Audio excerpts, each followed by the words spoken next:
Hey guys, welcome to my channel. Let's discuss with author L.A. Logan. On tonight, we're going to discuss a question that I have for you. What's your circle looking like? Huh? Yeah, what's your circle looking like? Oh, I'm sorry. What does your circle look like? Is that better? Are you wondering what circle am I talking about? Surely not. You know exactly what I'm talking about. But nonetheless, we're going to get into it. Let's discuss.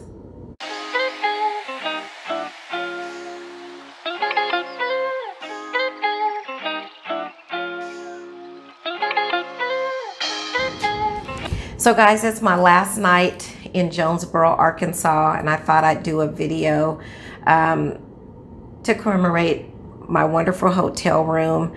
I probably should take you on a tour, but I've got stuff that's out, so I probably won't do that. But I really have enjoyed my time here in Jonesboro. We had a fabulous dinner tonight at the 501 Steakhouse. If you're ever in Jonesboro, Arkansas, I highly recommend that restaurant to you. Very, very good place to eat. So yeah, since it's going to be my last night on location and I really like the background, I thought I'd do one last video. And plus this subject has kind of been on my mind, so I thought we'd talk about it. Our circle. We all should have some type of circle. And some of us, our circles are bigger than others. Some are much smaller than others. But nonetheless, we should have a circle.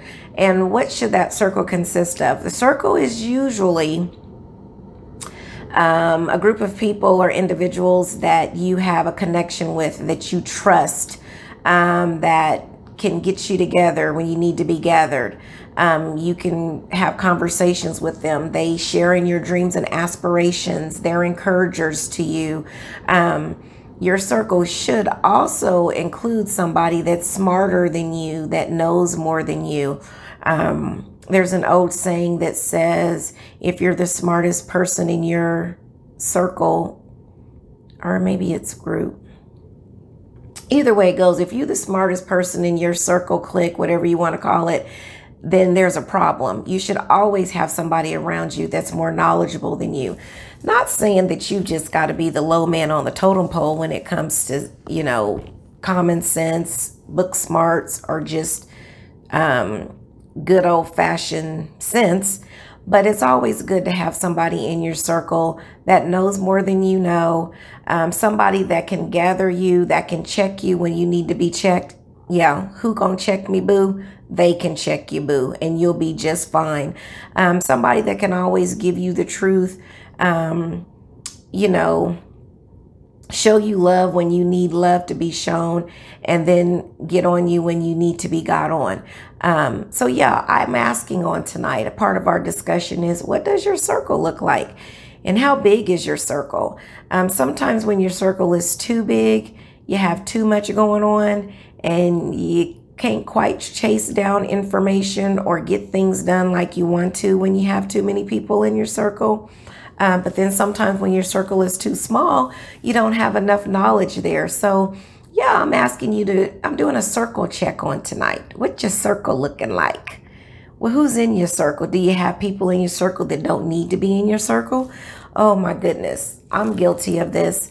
I am loyal to a fault. I will hold on to something or somebody out of loyalty, even if I know they're not helping me grow, even if I know they're keeping me stagnant. I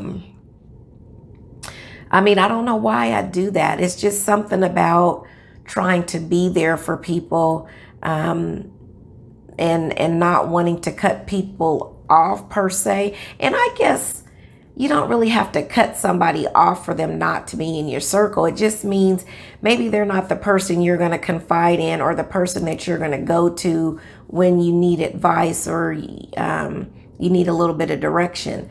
Maybe, you know, they're just out here right on the cusp of the circle. But yeah, we need to do a circle check. It's 2020.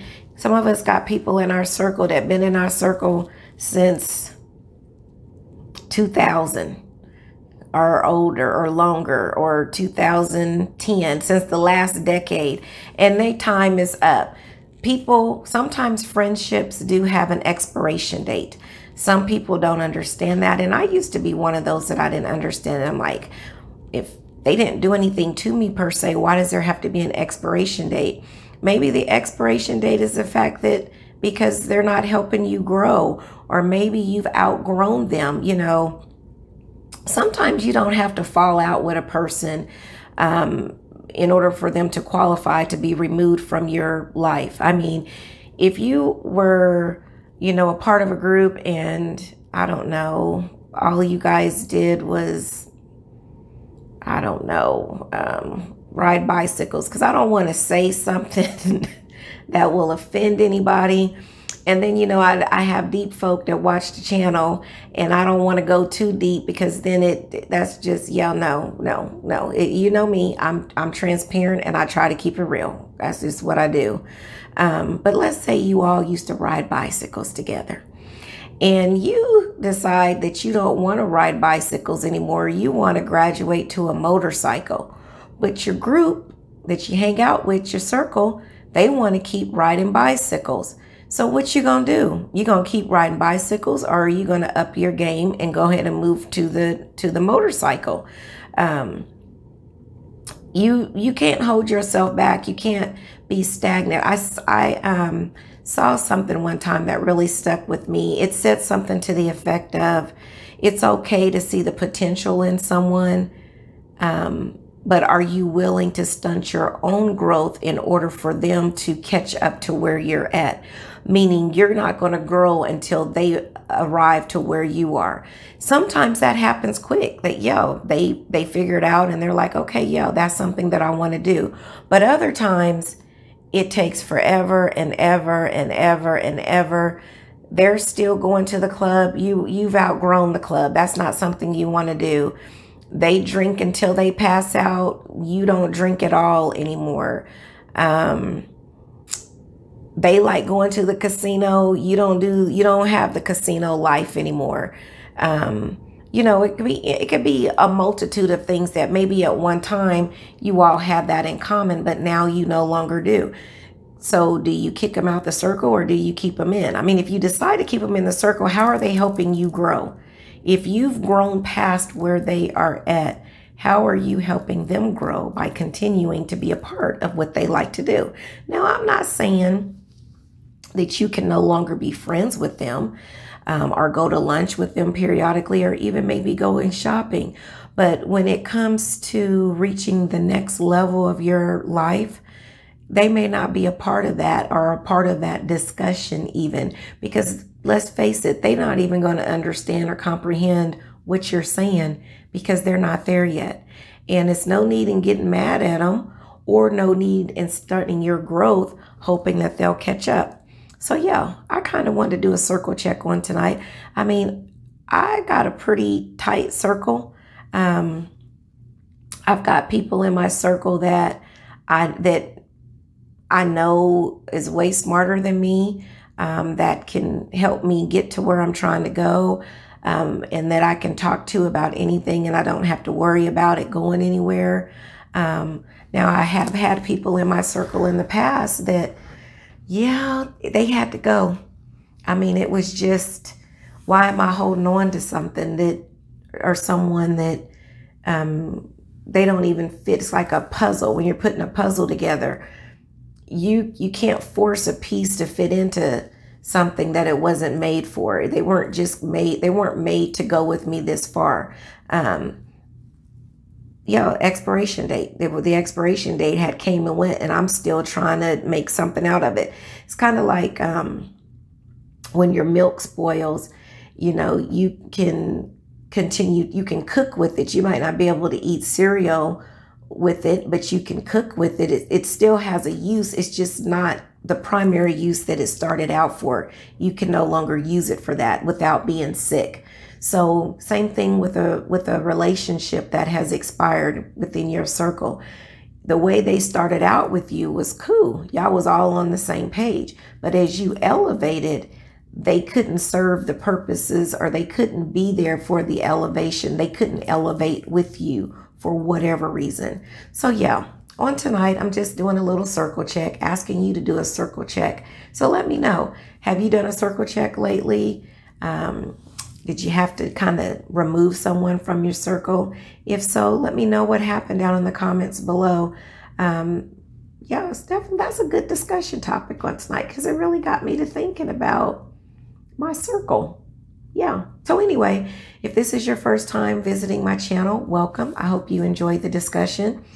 I ask that you click the like button, click the subscribe button. One day I'm going to be able to talk and say that. I probably need to just get it where it can flash on the screen versus me trying to say it each time.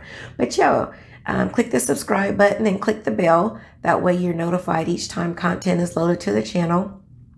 And yeah, share so that I can get my subscribers count up. My goal is to get up to 50. Well, my original goal was to get to 20. And I think I ended up with 26 when I checked it again. And so after that, I was like, okay, well, I want to try to get to 50. I think the last time we checked, I was at 30 maybe. And if I was obsessing over that, I would be a mess, but I'm not obsessing over it. I really want my channel to grow organically, and you just never know. I may have that one viewer or that one collab that takes place, like Eat with Philly Phil. I'm so happy and excited for her, that the growth of her channel. I remember when she got started. So yeah. So I hope you enjoyed our discussion on tonight. If not, oh well, maybe next time. But I do want to leave you with this. The plans for your life has already been designed. It's just up to you to trust the planner. Have a good one.